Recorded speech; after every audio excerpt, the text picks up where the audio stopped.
Embora hoje seja feriado no Brasil, lá fora os mercados operam normalmente, ou melhor, nem tão normalmente assim. Hoje temos mais um pregão cheio de anomalias nos Estados Unidos, eu já vou explicar quais são elas. As mesmas anomalias que há 2 semanas atrás forçaram Donald Trump a postergar, a suspender as tarifas por 90 dias. Isso porque o mercado está de olho em dois tipos de notícias. Primeira delas eu achava que era um meme, uma brincadeira. Não é. Realmente Donald Trump quer demitir Jerome Powell. E esse tipo de coisa é o que nós lemos em países emergentes, um Brasil da vida, uma Argentina, uma Turquia, pois isso está acontecendo nos Estados Unidos, é o que nós chamamos de um risco institucional. Intervenções políticas de um governo nas decisões do Banco Central são coisas que nós lemos em países instáveis e não nos Estados Unidos. E segundo, algumas figuras importantes de grandes parceiros comerciais dos Estados Unidos, como por exemplo Japão e México, disseram que não conseguiram avançar nas negociações com os Estados Unidos no que tange tarifas. Vamos falar sobre esses assuntos no vídeo de hoje.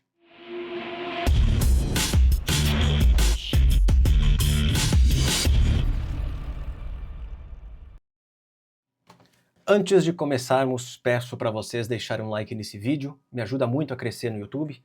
Também se inscreva aqui no canal porque eu estou na corrida para atingir 100 mil inscritos. Não falta muito, tá? Estou quase lá. Essa é a minha grande meta para esse semestre de 2025. Eu peço a ajuda de vocês, tá?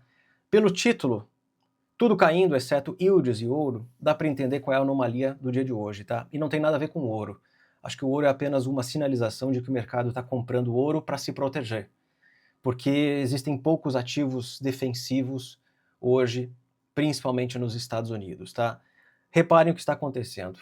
S&P 500 caindo, nesse momento 3,46% de queda. Isso numa segunda-feira é algo raro de acontecer. Da semana, de segunda a sexta, segunda costuma ser o dia mais sem graça, mais tranquilo, porque o mercado no máximo reage às notícias que foram divulgadas no final de semana. Quase nunca tem alguma coisa relevante na agenda macro na segunda-feira. Então hoje, uma queda de 13 e pouco para o S&P, 3,38 para Nasdaq, 2,67 para o Russell, chama atenção. Chama atenção. Mas não é só isso. Os investidores estão vendendo bolsa. Tá, ó, ok, acontece. Ao mesmo tempo, estamos vendo o DXY em queda livre. O DXY, em alguns momentos do dia, perdeu os 98 pontos, ok? Não importa se é 98, 97, essa é a menor cotação para o DXY, que é essa cesta de moedas contra o dólar, desde março de 2022. Aqui, um ciclo de alta ou de valorização do dólar porque o Fed estava se preparando para aumentar o juro, e agora seria o contrário, mas o que está fazendo o dólar no mundo se enfraquecer? E numa velocidade surpreendente. Desde a máxima em janeiro, aqui ó, no dia 13 de janeiro, o DXY já registra quedas superiores a 10%. O que está acontecendo com o dólar? Já vamos falar sobre isso. Esse tipo de reação da bolsa, do DXY, é natural em dias de risk-off, ou seja, o pessoal vendendo risco e comprando defesa. E qual é a defesa em momentos que nem esse? Normalmente, os juros americanos, ou melhor, os treasuries, os títulos do Tesouro dos Estados Unidos. E quando a demanda por treasuries aumenta, o preço desses títulos sobe e o rendimento, o que nós chamamos de yield, ele cai, porque existe uma relação inversa entre yield e preço, ou rentabilidade e preço. Mas não é o que está acontecendo. Essa que é a anomalia. Como vocês estão vendo aqui, o juro de 10 anos está subindo 1,71%. Confesso que desde que eu comecei a me preparar para gravar esse vídeo, ele acelerou a alta, praticamente na máxima do dia, e isso não é normal. Essa é a grande anomalia que eu estou trazendo para vocês, tá? Em momentos de busca por proteção, os títulos americanos são vistos como uma ótima fonte de proteção. Eu compro esses títulos porque é garantido que o governo americano vai me pagar, ó, agora está na máxima do dia, tá? É garantido que o governo americano vai me pagar porque eles nunca deram um calote na dívida, ok? Então é um ativo protetivo, defensivo para o investidor. Mas não é o que está acontecendo, tá? O fato dos juros estarem subindo nesse caso 1,80%, é explicado porque pessoas estão vendendo. Aí o pessoal já vai dizer que é a China que está vendendo. Não necessariamente, tá? O que fez o juro de 10 anos dos Estados Unidos subir há 2 semanas atrás foi a implosão aí do que chamam de basis trade, que é uma negociação no mercado de arbitragem feita pelos fundos de investimento, alavancada, que deu errado e o pessoal teve que vender, zerar, estopar, ok? Pode ser que a China esteja já vendendo os títulos americanos também? Pode ser. Mas eu não acho que seja só eles, tá? É possível que outros países também estejam vendendo. E por isso os juros estão subindo, tá? Então, quando esse juro sobe, é porque o pessoal está vendendo títulos. Então, estão vendendo títulos do Tesouro. A bolsa está caindo por quê? Porque estão vendendo bolsa. E o dólar está caindo porque estão vendendo dólares. Então, na minha opinião, investidores, eu não sei quem, eu não sei qual tamanho, estão caindo fora dos Estados Unidos. Essa é a explicação. Tem gente grande saindo dos Estados Unidos. Está vendendo bolsa, está vendendo títulos, está vendendo dólar e está comprando ouro. Porque é a única coisa que se valoriza hoje. O ouro está subindo o quê? Mais 3,34% hoje, renovando máximas históricas acima de 3.440 dólares, num movimento realmente muito forte. O que mais? Eu já tenho mostrado para vocês algumas vezes aqui que o mercado está num ciclo de rotação. Ele está rotacionando, saindo dos Estados Unidos e rotacionando para outros mercados. E é isso que explica porque o mercado europeu está subindo bem nesse ano, nesse primeiro trimestre, mercados emergentes, mercado asiático, enquanto os Estados Unidos está se dando mal. O dinheiro está saindo dos Estados Unidos e migrando para esses outros mercados. E aí eu gosto de avaliar o quê? Essa relação aqui. EFA dividido por S&P 500. Poderia ser uma outra análise. EFA é apenas uma ETF, existem outras também. EFA seria MSCI EAFE. Aqui é Europa, é Ásia, é Austrália, é Oriente Médio, tá? Tem um pessoal que gosta do VEU, ok? Seria uma ETF global, mundo, exceto Estados Unidos. A ideia é avaliar a força desse ativo perante o S&P 500. E como eu já mostrei algumas vezes por aqui, um rompimento histórico está acontecendo na relação EFA-S&P 500. Pela primeira vez, desde o início desse canal de baixa, lá em 2009, 2010, esse indicador está escapando, está rompendo esse canal de baixa. O que poderia significar um novo ciclo positivo para mercados internacionais e negativo para os Estados Unidos. Se em algum momento dos últimos 15 anos alguém dissesse isso, vocês chamariam de louco e de fato a pessoa estaria louca porque você não ganhou dinheiro investindo nos mercados internacionais em relação aos Estados Unidos. O mercado americano foi o dominante nesse período, foi o grande mercado, por isso que nós chamamos de excepcionalismo americano, mas me parece que esse excepcionalismo está com os dias contados. Esse aqui é um gráfico mensal. No gráfico semanal, hoje, pela primeira vez, olha essa linha de 200, a média de 200 semanas. É um negócio reto para baixo. Reto para baixo. Em nenhum momento essa média foi desafiada pelo mercado, a não ser hoje. O rompimento aconteceu nessa segunda-feira, no semanal, ok? E aqui no diário vocês podem ver que foi na quarta-feira passada que o rompimento aconteceu, ok? Existe sim algo diferente acontecendo no mundo hoje. Podem ter certeza disso. Isso aqui é apenas um sinal. Apenas um sinal. É o mercado sinalizando, opa, a preferência dos investidores está mudando. EFA nem está subindo hoje, tá? EFA não está subindo. Está caindo 0,90. Só que o mercado americano caindo mais de 3%, ele se desvaloriza mais rapidamente do que esse mercado internacional. Eu diria que não existe uma rotação acontecendo no dia de hoje, tá? No dia de hoje, porque está tudo caindo no mundo. Quando o mercado americano cai com força, com pânico, grande parte dos ativos acabam corrigindo, tá? Isso é super normal. A tese de rotação, ela depende de uma desalavancagem e de uma rotação ordenada entre mercados. O mercado americano fica ali de lado por um tempo, pode ser alguns meses, quem sabe anos, e com o tempo o pessoal vai perdendo a paciência, vai vendendo nos Estados Unidos, vai comprando algum outro mercado no mundo. tá? Poderíamos analisar outra coisa que também, mercados emergentes dividido por S&P 500, tá? Ó, de novo, hoje subindo 2,91%. Mercado emergente não está subindo, tá? Só que ele está caindo bem menos que o mercado americano. Mercado emergente hoje cai 0,33%. Só que o mercado americano, eu vou mostrar aqui para vocês, IWV, que seria o Russell 3000, representa 95% dos ativos americanos. O Russell 3000 está caindo 3,09 só hoje. Quando que eu veria, quando que eu imaginei que eu veria um dia que nem hoje, uma segunda-feira, com o mercado americano caindo 3,09, mercado desenvolvido caindo 0,9 e mercado emergente caindo 0,33. Na ordem de mercados bons e mercados lixo, emergente está aqui embaixo. É o patinho feio. Está caindo 0,33. Mercados desenvolvidos, na ordem de excelentes para péssimos, está aqui no meio termo. E quem é o melhor mercado é Estados Unidos. E hoje é o que mais cai. Isso aqui é uma espécie de rotação, tá? Tudo cai, só que Estados Unidos cai um pouco mais. Isso não é algo normal se vocês compararem com como foi o mercado americano nos últimos 2 anos. É o caiu, comprou, caiu, comprou, caiu, comprou, mas esse caiu, comprou não está mais funcionando, tá?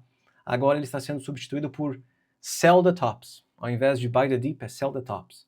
Quando o mercado sobe, você vende o topo e ele corrige novamente depois. É o que eu havia comentado com vocês alguns dias atrás, que significa bear market rally. É um rally de alta no mercado em correção, tá? Então aqui foi um bear market rally, aqui foi um bear market rally muito forte, de pequena duração, mas extremamente forte. Ó, da mínima até a máxima, o S&P dos dias 13 a 25 de março subiu 6%, tá? Foram 9 pregões. Da mínima à máxima mais recente, foram 3 pregões. O S&P subiu 15% praticamente. E agora volta a corrigir. Para quem gosta das minhas análises de mais curto prazo, tá? O mercado americano está perdendo os suportes rapidamente.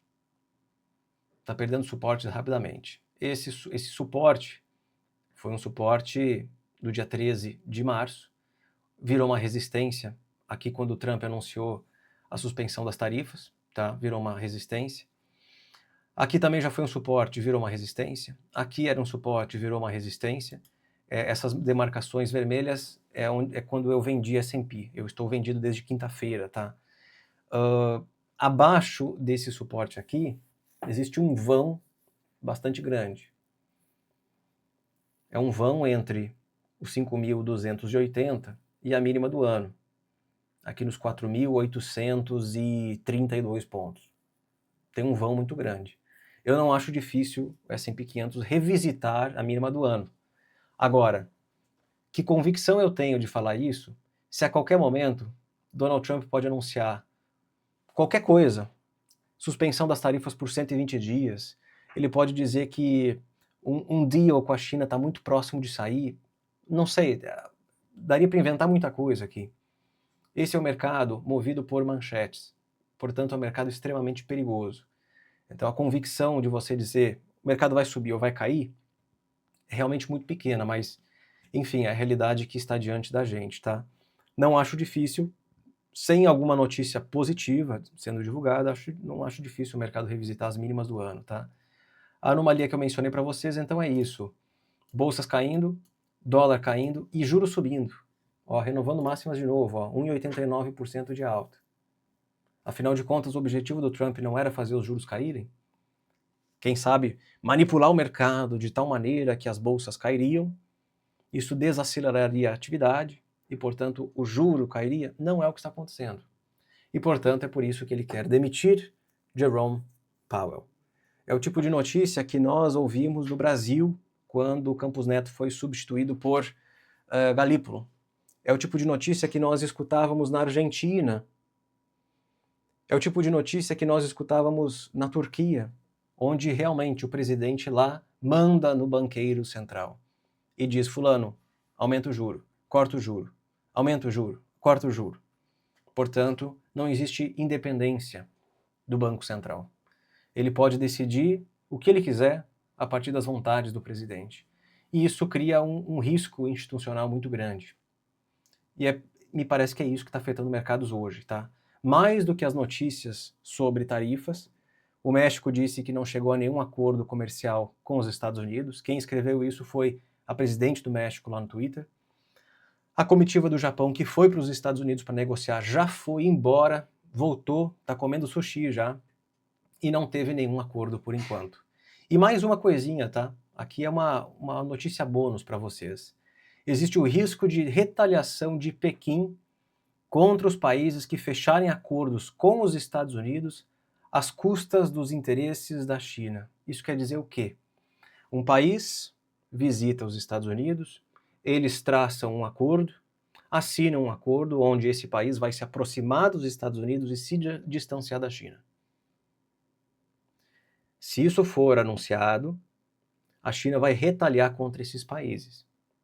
Então não tem muita escolha, tá? Esses cento e tantos países que serão afetados pelas tarifas americanas, eles não têm muito espaço para correr, não tem para onde fugir. Porque se você se aproxima dos Estados Unidos, a China vai dizer, opa, sou seu inimigo agora. Se eles se aproximarem da China, quem sabe o mesmo acontece com os Estados Unidos. Donald Trump aponta para o país e diz, ah é? Você é nosso inimigo agora. Isso aqui é uma situação lose-lose, lose-lose situation. Não tem vencedor. As tarifas vão afetar negativamente o crescimento global, vão afetar negativamente o mercado de trabalho global e ainda por cima são inflacionárias. O grande motivo por Jerome Powell não cortar o juro na reunião de maio, por exemplo, não é a inflação. O último dado de inflação dos Estados Unidos veio maravilhoso, eu mostrei para vocês. O CPI veio muito abaixo do esperado, foi deflacionário. O núcleo, extremamente baixo. PPI, baixo. Se fosse por isso, eu acho que até Jerome Powell estaria cortando o juro em maio. Mas o problema é que as tarifas são inflacionárias. Como que ele vai cortar o juro se em questão de 1, 2, 3 meses, 90 dias, né, as tarifas vão impactar os preços de bens importados nos Estados Unidos? Realmente não tem muito para onde fugir. Por isso que os investidores estão, na minha opinião, caindo fora dos Estados Unidos. A queda das bolsas mostra isso, pessoal vendendo. A alta dos juros americanos explica também isso, pessoal vendendo títulos, o preço cai, o juro sobe. E o DXY caindo é a mesma coisa, pessoal tirando o dinheiro de lá. E colocando aonde? Como eu disse, no ouro. O ouro acima de 3.400. Há poucas semanas atrás a gente falava em 3 mil dólares e que ele tinha empacado, né, nos 3 mil, nos 2.900. Passou e passou rápido. Eu não sei se eu compraria ouro hoje, tá? Eu não sei se eu compraria ouro hoje. Eu gosto de analisar a relação entre o ouro e o S&P 500. Já mostrei esse gráfico algumas vezes para vocês. Ele está avançando e avançando rápido. Porque num dia como hoje, que o ouro sobe 13 e pouco e o S&P cai 13 e pouco, a relação ouro e S&P sobe 6,21%. Isso aqui é mensal, tá? Aqui estaria o diário. Ó, hoje subindo 6,21%. É muita coisa. No mensal, a relação ouro e S&P está se aproximando do que em 2020 foi uma resistência gigantesca. A média de 200 meses. É a primeira vez na minha vida que eu analisei uma média de 200 meses. Não é 200 dias, não é 200 semanas. 200 meses. Isso aqui foi uma resistência importante em março de 2020. Mas reparem, a relação ouro e S&P está negociando num canal de alta. Ele revisitou as mínimas desse canal em janeiro de 22, depois em março de 24, e agora se distanciou e rápido das mínimas do canal. Aqui tem uma resistência muito grande. Eu não sei o que vai acontecer quando encostar ali, por isso que eu não compraria ouro hoje. Pode ser um falso rompimento, como foi aqui. Foi lá, desafiou e voltou, ok? Voltou e ia cair. Então, nesse momento, comprar S&P e vender ouro seria o melhor trade de todos, mas sem nenhuma notícia que me faça fazer isso, que me motive a fazer isso, eu fico só olhando. Vendido no S&P e, por enquanto, não estou comprado em ouro, ok? Depois, outra resistência histórica que a relação ouro-S&P pode desafiar é essa aqui, ó, que marcou o topo em 1980 e em 2011, ok? Ele precisa romper isso eventualmente, como isso aqui é um gráfico mensal, não é hoje ou amanhã, é ano que vem ou daqui a 2 anos. para quem sabe depois revisitar as máximas aqui em cima, ok? A valorização do ouro em relação ao S&P nesses últimos 2 meses é a maior desde 1987. Tá aqui, ó. Nos últimos 2 meses, então março e abril, a relação ouro-S&P está subindo 39,35%. Tá aqui, ó. 39,37%. É a maior valorização da commodity metálica em relação ao ouro desde o crash de 1987. Black Monday, em 87. Algo histórico acontecendo. Existem aqui ingredientes que nos mostram uma inversão de ciclo no mercado acontecendo. O famoso deleverage do mercado americano. O pessoal indo embora, desistindo, vendendo. Muita gente que estava alavancada perdeu dinheiro nesses últimos meses. ETFs alavancadas se tornaram um instrumento muito utilizado por investidores, não só pessoa física, mas fundos também. ETF 3 vezes short, 3 vezes alavancado. ETFs temáticas. Esse pessoal se deu muito mal nos últimos meses. E não só isso, o dinheiro está indo embora. É a única explicação que eu encontro. O dinheiro está indo embora. Por enquanto, indo para o ouro. E depois? Vai para qual mercado? Vai para o mercado europeu? Vai para a China? Vai para o mercado asiático? Vai para a Austrália? Vai para os emergentes? Vai para o Brasil? Por enquanto eu não sei. Mas não está indo para os Estados Unidos, tá? Realmente um movimento bastante diferente, histórico acontecendo aqui. O DXY me chama muito a atenção também, ele está num canal de alta, como eu já mostrei várias vezes por aqui. Um canal de alta que sempre beneficiou o mercado americano. Então, de 2011 até 2025, o mercado americano ele dominou o mercado global. Tá? Inclusive, essas datas elas estão em sincronia com o estudo que eu mostrei mais cedo. EFA dividido por S&P 500. Foi justamente desde 2010, 11 que esse ciclo dominante do mercado americano começou. Dólar forte e mercado forte. E quando o DXY ele corrige, ainda mais nesse ritmo aqui, isso pode sinalizar o fim desse ciclo exuberante dos Estados Unidos. Eu acho que o DXY precisaria perder esse canal de alta para isso se confirmar. DXY abaixo de 97, 96 pontos, que é logo ali, não é muito distante não, ele rompe para baixo esse canal de alta. E aí sim, isso me ajudaria muito a confirmar essa tese de reversão de ciclo, que seria péssimo para Estados Unidos e seria melhor para outros mercados. Quem seria o grande vencedor eu não sei exatamente ainda, mas não seria o mercado americano, ok?